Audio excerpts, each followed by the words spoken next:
sunt frumusețate îmbunătățite de aici din România și din Europa, avem foarte mulți participanți. Zelanda, CTA Crescut, CTA Saudit, CTA de mai atractivă, iată, i-a dat la inițiativă 2025.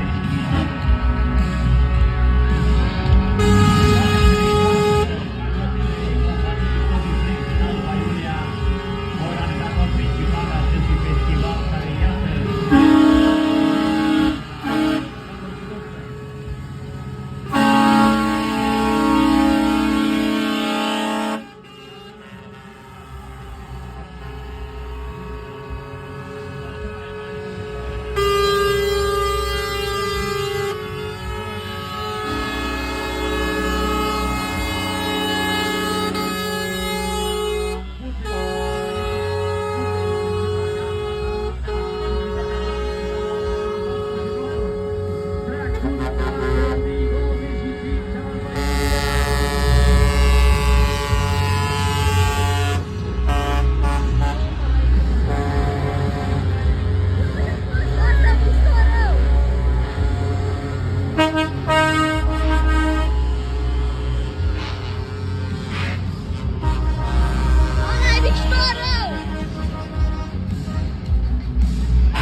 camioanele de la PPA intră în cetatea Mare Uniri de la Alba Iulia 2025. Bun venit tuturor, bun venit vouă ca participanți, bun venit celor care se implică în acest concurs de frumusețe al camioanelor.